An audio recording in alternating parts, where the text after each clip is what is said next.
Yeah, I like to think that there's your bold bets and your brilliant basics. Yes. Your bold bets are things that allow you to create amazing peaks on the journey. Yes. So if you think about the journey, there are peaks and valleys, and the last thing that happens, right?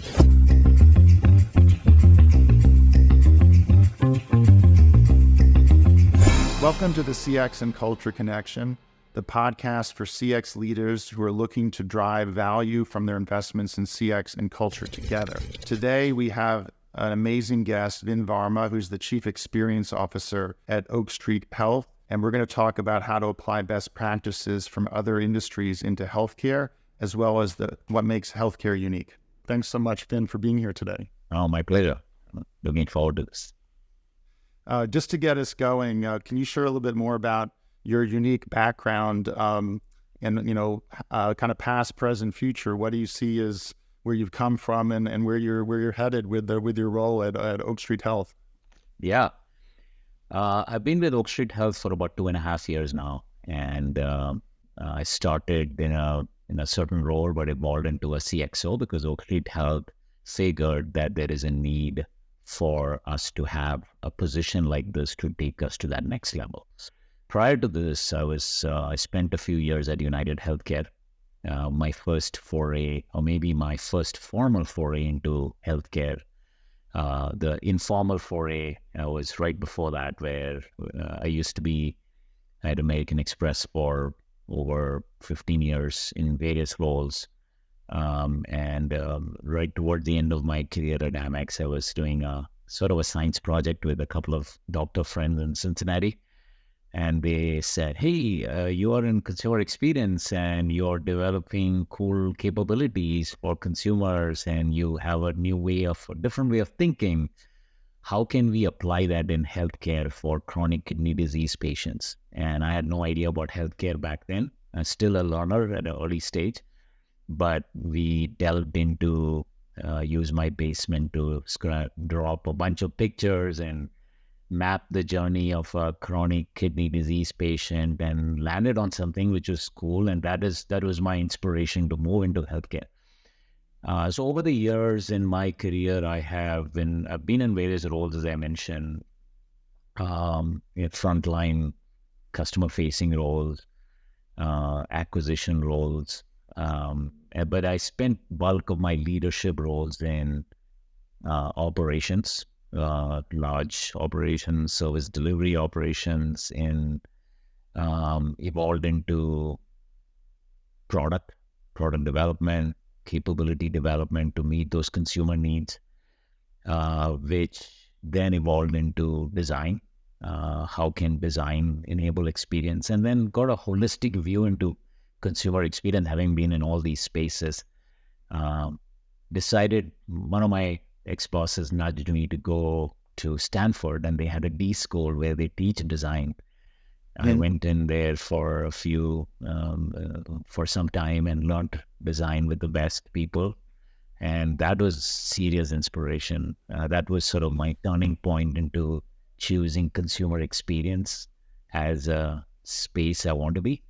So here I am as a CXO and, have a long road ahead of me to continue to make an impact and bring consumer orientedness into healthcare.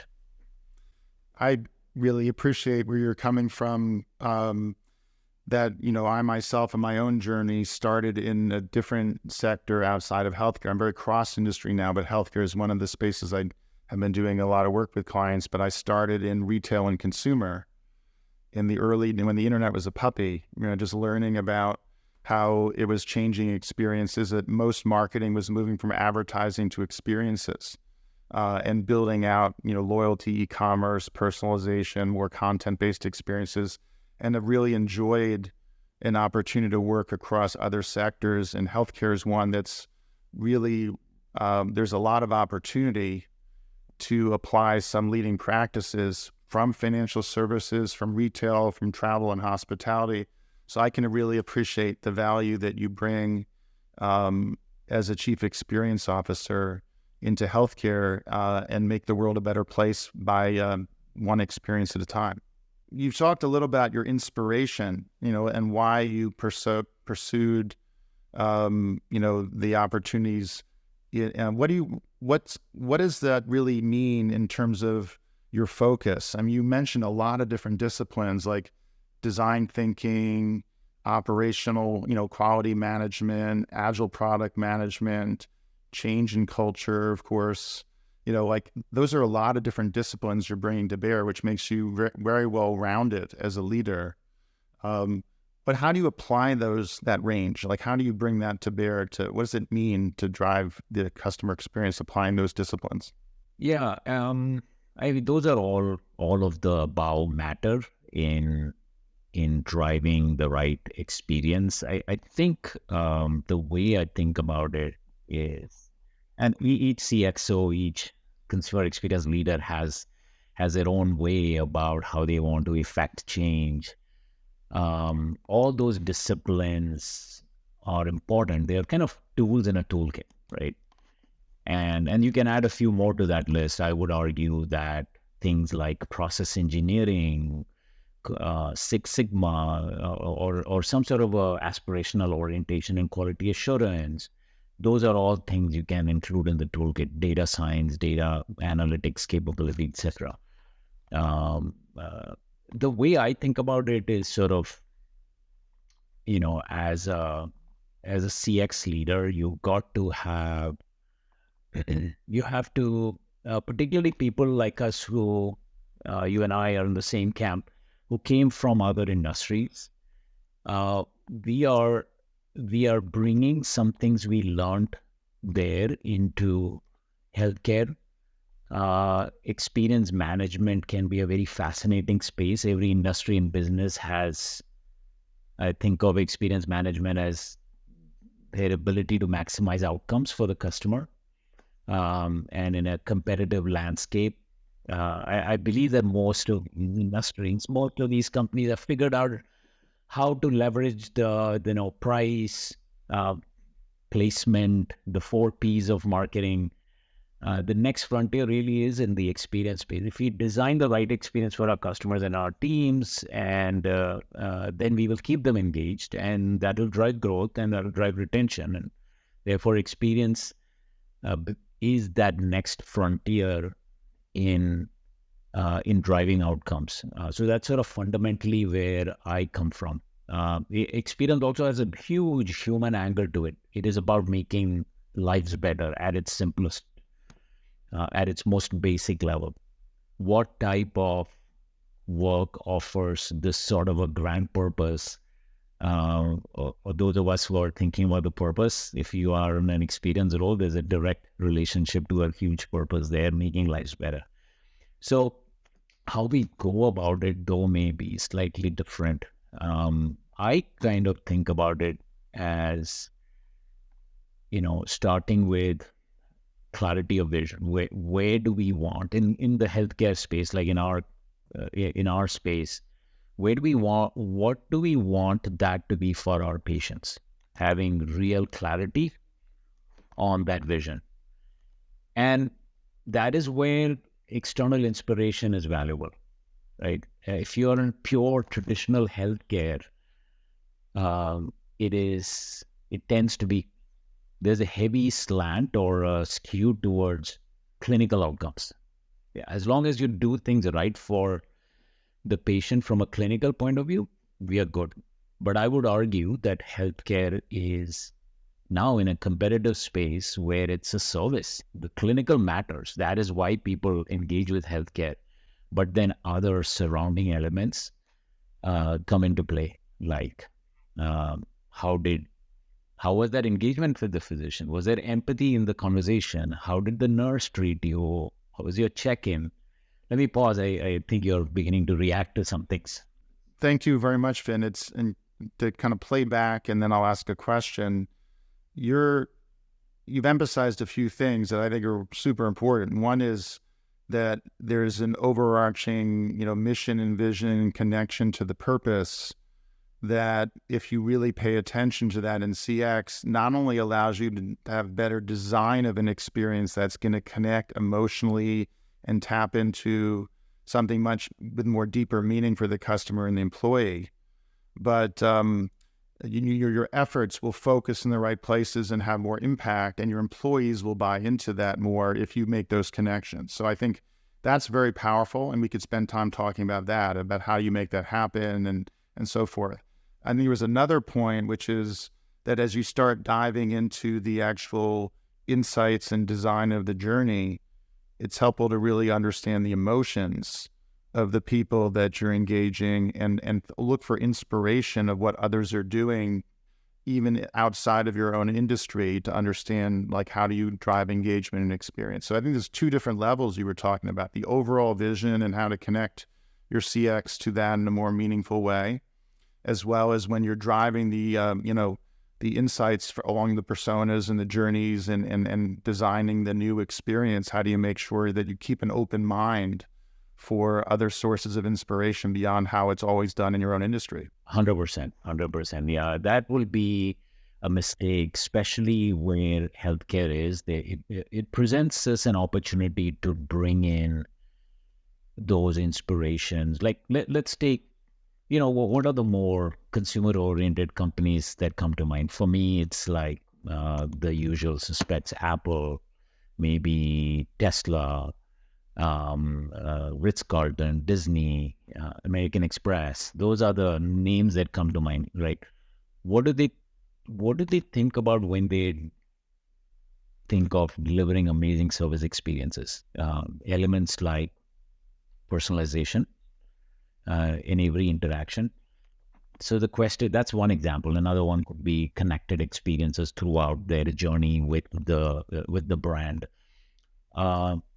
So those are inspirations I'd like to bring into healthcare, right? So now take that same example I was going through: physician interaction, very clinically heavy, but now the patient didn't just land up at the clinician's office. They had to book an appointment. They had to take transportation. They had to park their car somewhere. Maybe they had mobility issues, like it happens in our case at Oak Street Health. Older adults engaging with healthcare system. Maybe they needed a caregiver. That adds a little interesting angle. So those are all touch points where experience is defined. If there are irritants along the way or friction points, they may choose not to engage, right? And the understanding of those touch points and determination of how do I create the right interventions in a way that they stay engaged and make it easy for them to get them right to the physician. And then comes the element of culture, like how do you express empathy? How do you sound compassionate? Does every individual that the patient interacts with emote in the right way? Like, if I say I feel I'm having a bit of trouble from yesterday's medication, I don't know what to do, right? Do you say, well, okay, let me make a note of that? Or do you say, well, I'm sorry to hear that? Like, that empathy aspect has to come through, right, in every touch point. Yeah, I like to think that there's your bold bets and your brilliant basics. Yes. Your bold bets are things that allow you to create amazing peaks on the journey. Yes. So if you think about the journey, there are peaks and valleys, and the last thing that happens, right?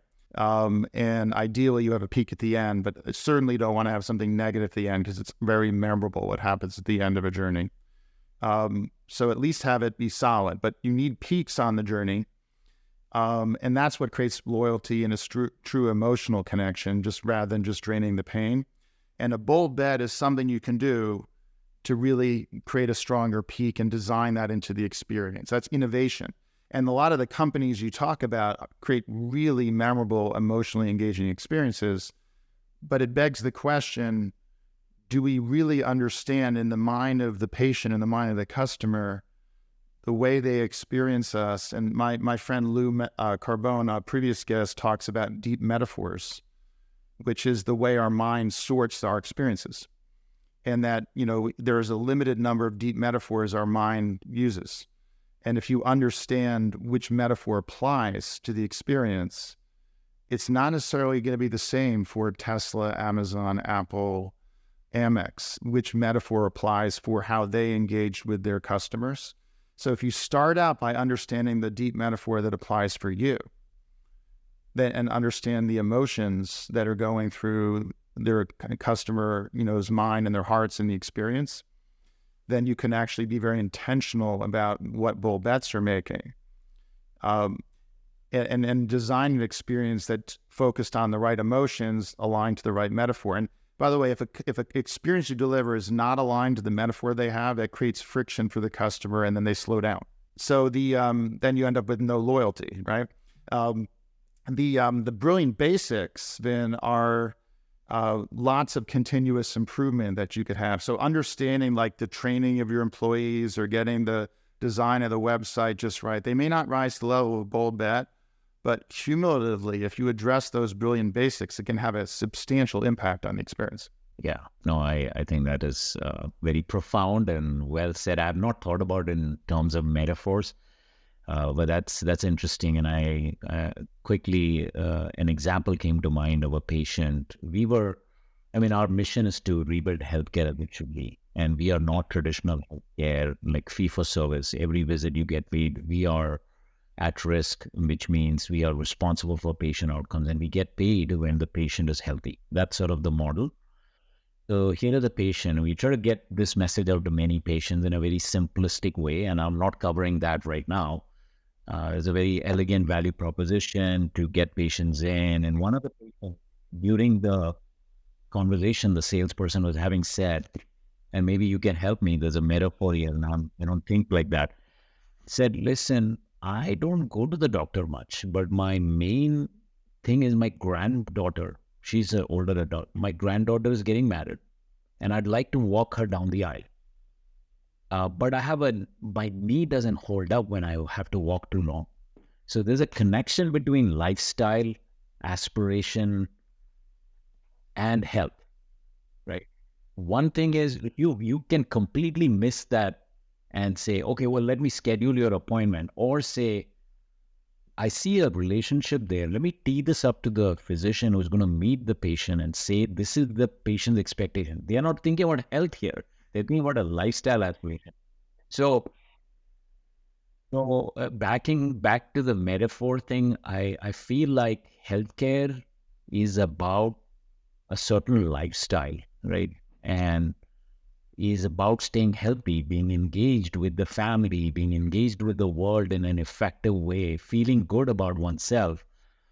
And consumer experience-oriented approach in healthcare enables that if we create the right setup, like all the points you mentioned, right? I once did some work with a payer, right, like an insurance client, on wellness. This whole and there's lots of wellness programs out there. Yep.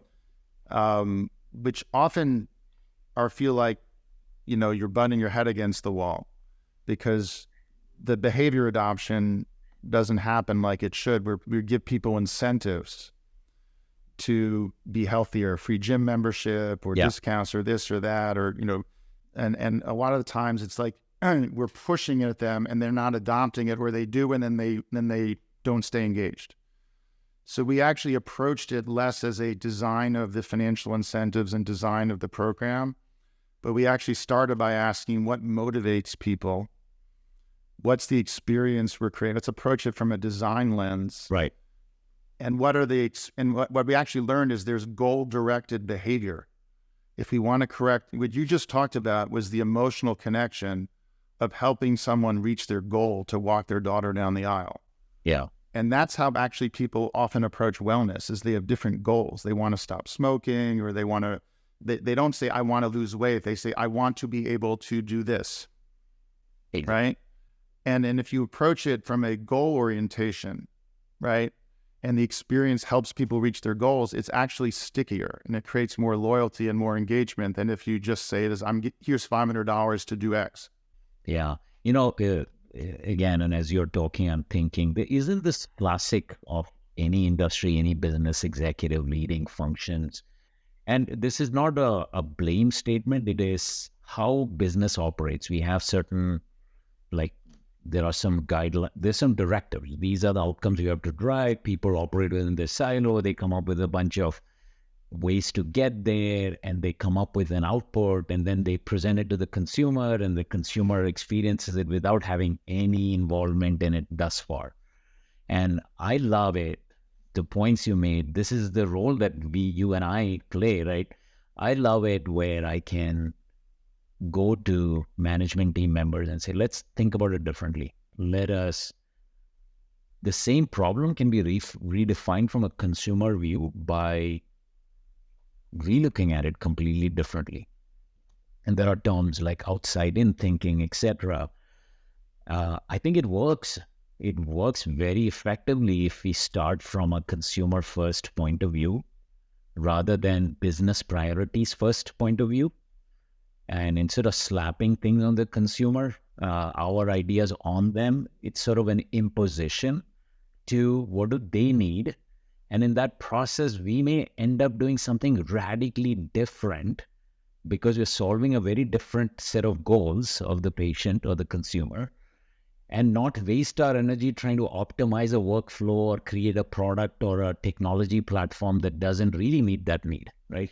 So many examples of, I have personally seen examples where companies and teams have spent millions of dollars trying to build stuff that didn't work or didn't scale up as expected because the framing of the problem at the very beginning was inaccurate. All good intentions, though.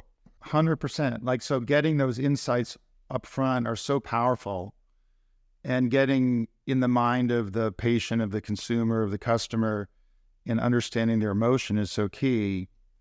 Not just the functional benefits you're providing, but really what creates that emotional connection. Like you were talking about earlier, the mission, the purpose, like that's so powerful. But then also, Vin,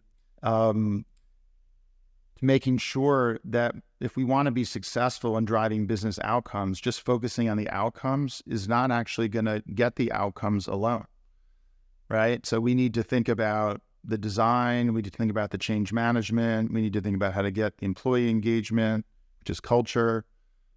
I think of that as, a change management approach that's sensitive to culture and actually engages your people. By the way, that's the name of the podcast, the CX and Culture Connection, is all about how CX helps culture and culture helps CX. And if you pay attention to both at the same time, you get results. If you ignore the culture side, it eats your strategy for breakfast, as Peter Drucker said.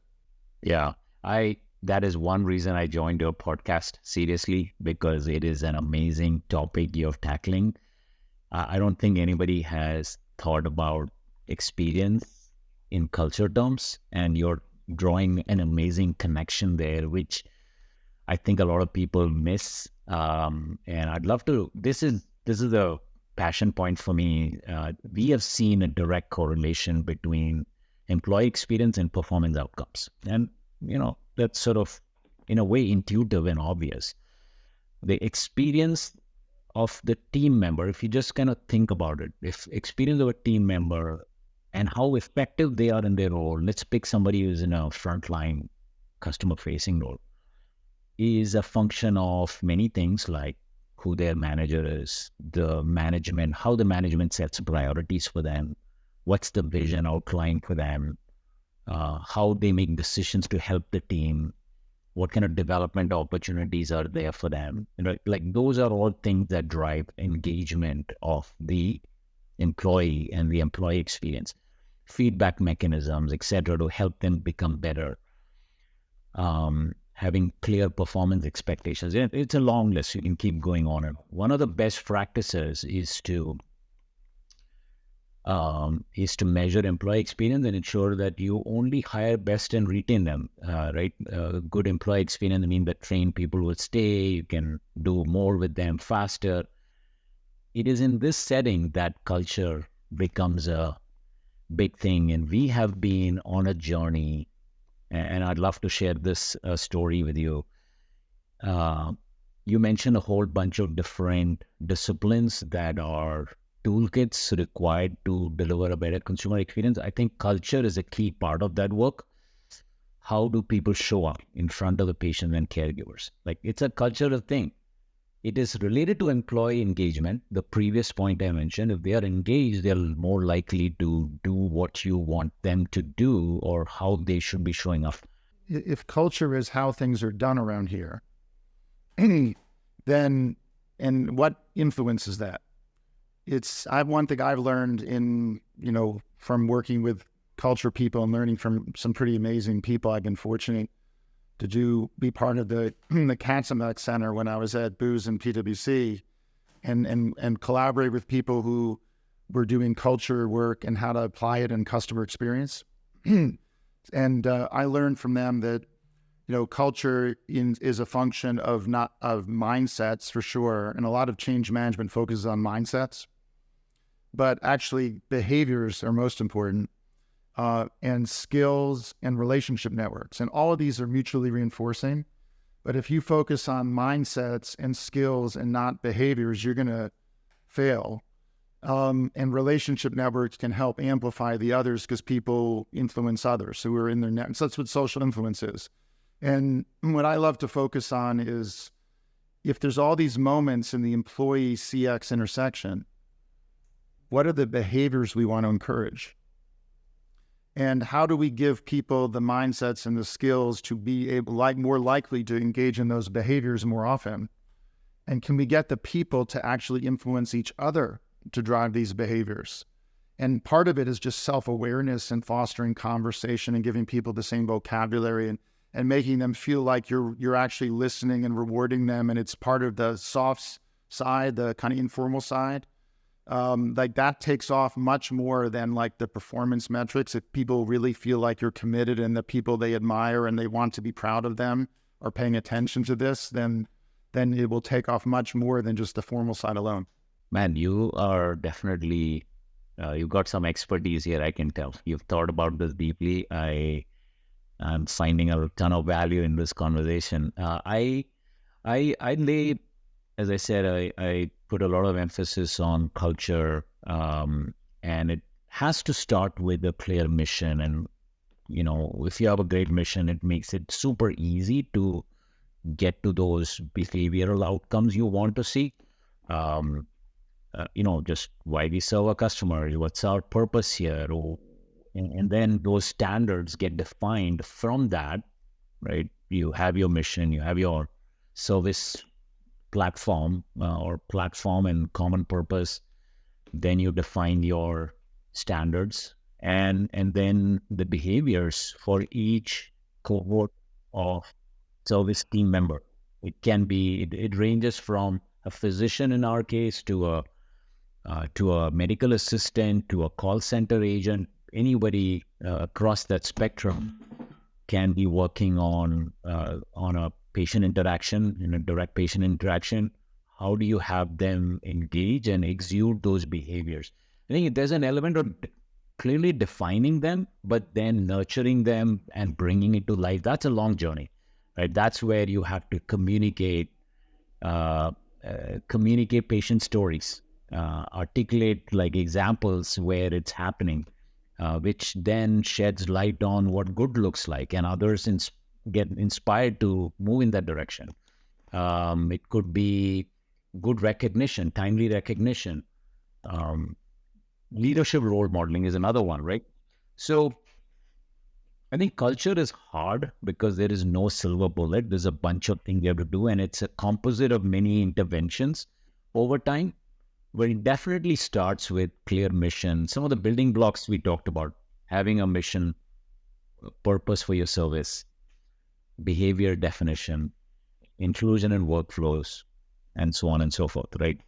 Vin, I agree 100% with everything you just said. I think those were an enormously powerful set of insights around how to sustain your impact and pay attention to all these details and how they fit together and get your leaders, managers, and frontline employees all engaged and working together on these topics in a sustainable way.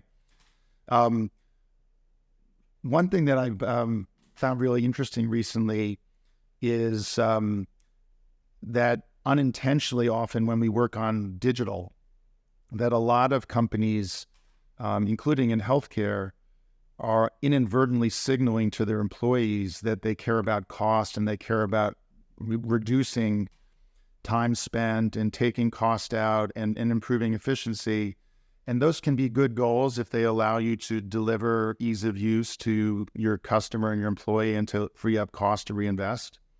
But a lot of the message that nurses are taking away or medical assistants is what you care about is saving the cost, and you've lost sight of the mission, not your organization specifically, but when you probe on the change management and why they don't buy in to the what's going on with digital adoption, is because they think that it's focused on the wrong outcome and not a both. How do you embrace digitization in a way that's consistent with your mission versus it being just about cost and efficiency, which actually can erode the employee buy-in to adoption of digital? Yeah. Digital, imposing digital on patients to be effective from an efficiency and a cost point of view is the wrong way to go. The right thing to do is to really understand patient needs and how can you serve up digital to meet those needs. And it can take many forms. It can be a website, it can be interaction via SMS, it can be remote patient monitoring, device related Internet of Things in health space is growing, but it is wrong to just do it because it's cool and fun and it lowers cost. The way I have always thought about it, and it's not just healthcare, it applies across all industries, is to start with understanding the patient need. Why do they call us? Why do they walk into our retail storefronts, right? Once you have an understanding of that, how can I deliver the same experience without them having to exercise effort, right? You're trying to lower effort for the consumer. And if we know the reasons why they interact, so I'll give you one example. In our case, when those people who are chronically ill, there's medication prescriptions that they have to take. And when they run out of prescriptions, we know they will call us. So could there be a world where instead of them calling, we reach out to them directly and say, hey, this is due. It can be a text message, reminder that your medication is going to be running out. Click here and let's get it going for you. Right now, you've proactively resolved an issue. You've used digital. You met a need. You've eliminated an inbound phone call. You're operationally more efficient and you've leveraged digital for that. That's a very simple example to articulate how to think about it. You can keep expanding this to any number of use cases. And now digital is, the wrong thing is that don't say that I want to drive 90% adoption of digital. Instead say, I expect my consumer to engage with digital in specific areas or specific use cases. I believe that a certain population or certain segment of that population will engage and set some targets to achieve that, rather than make it all about business priority driven adoption numbers. That's where it fails, and we end up spending money. And you're gonna get the outcome, yeah, but you're gonna get there in a way that everyone wins. 100%. Yeah. So this has been a lot of fun, Vin, and I really enjoyed our conversation in terms of just the wide-ranging conversation around the customer experience, employee experience connection, the need to think of this as a journey, that you're on as a company and as an employee, not just the customer's on a journey, but you're on a journey. And how do you make this more successful and engaging for your people so they are rewarded and stay, right? And they feel their connection to the purpose. It's all mutually reinforcing. Been a lot of fun.